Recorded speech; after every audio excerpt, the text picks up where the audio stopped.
Assalamualaikum warahmatullahi wabarakatuh. Perkenalkan, nama saya Sustika Nugraheni.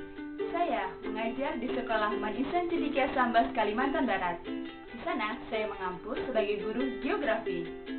Kali ini, saya ikut berpartisipasi dalam kegiatan lomba yang diselenggarakan oleh SMP Muhammadiyah 7 program unggulan dengan judul Youth Energy, satu langkah menebar kebaikan tingkat Solo Raya.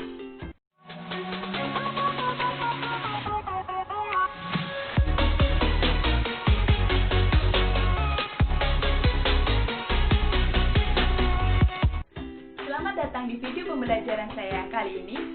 Di sini kita akan membahas mengenai kondisi fisik wilayah Indonesia. Apa aja sih yang dibahas?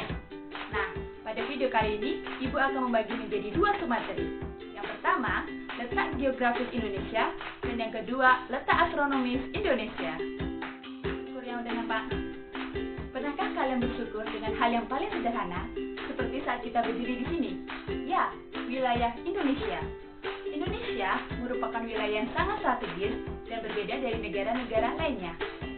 Mengapa? Karena Indonesia diapit oleh dua benua dan dua samudra. Apa aja sih dampaknya? Sabar, akan kita bahas dulu. Dan yang pasti, Indonesia itu memiliki iklim tropis, kemudian ada dua musim, yaitu musim kemarau dan musim penghujan. Tetap pantau video ini supaya pengetahuan kalian akan semakin bertambah. Let's start together.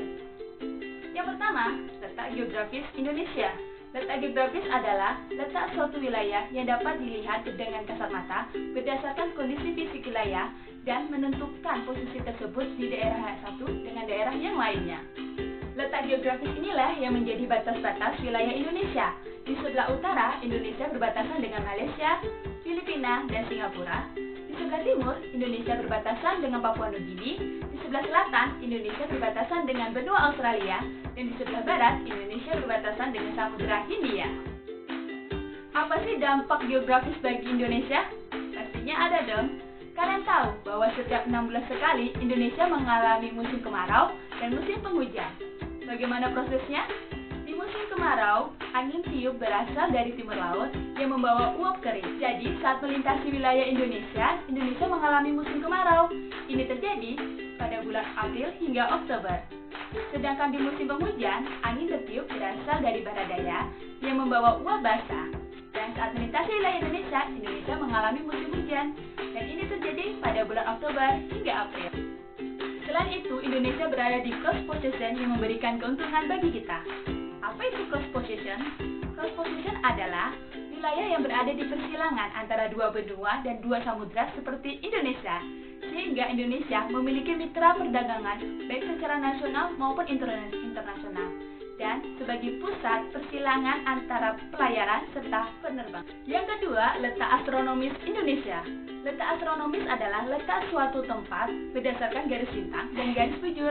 Garis bintang adalah garis khayal secara horizontal yang sejajar dengan khatulistiwa, sedangkan garis bujur adalah garis khayal secara vertikal yang menghubungkan kutub utara dan kutub selatan.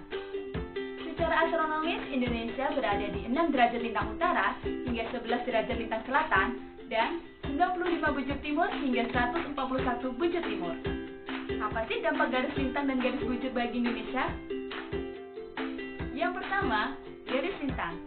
Garis bintang Indonesia berada di 6 derajat lintang utara hingga 11 derajat lintang selatan, menyebabkan Indonesia berada di iklim tropis. Nah, ciri-ciri iklim tropis diantaranya, yang pertama, curah hujan yang tinggi. Saking tingginya curah hujan, di beberapa daerah di wilayah Indonesia mengalami bencana, salah satunya tanah longsor dan banjir.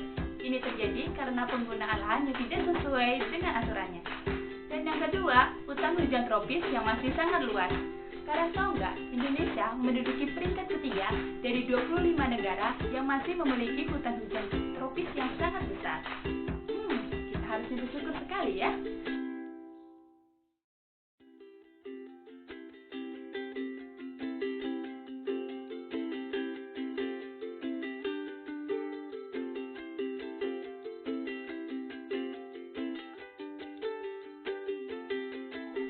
Garis bujur. Nah, kalian tahu, dengan adanya garis bujur telah membagi waktu di berbagai belahan bumi lainnya. Kalian tahu nggak di mana titik pertama garis bujur? Ya, letaknya berada di Greenwich, London, di mana Greenwich ditetapkan sebagai 0 derajatnya bujur timur. Nah, kita sudah tahu kan bahwa Indonesia memiliki 95 bujur timur hingga 141 bujur timur, sehingga Indonesia memiliki 3 waktu yang berbeda. Yang pertama, waktu Indonesia bagian barat, yang kedua, waktu Indonesia bagian tengah, dan yang ketiga, waktu Indonesia bagian timur. Waktu Indonesia bagian barat yaitu memiliki selisih 7 jam terhadap GMT atau Greenwich Mean Time.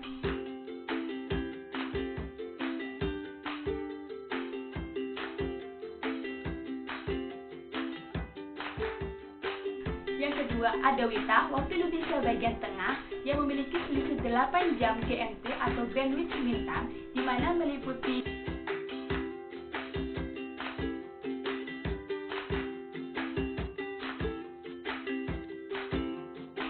yang terakhir adalah WIT, waktu Indonesia bagian timur, di mana memiliki selisih 9 jam terhadap GMT atau Greenwich Mean Time.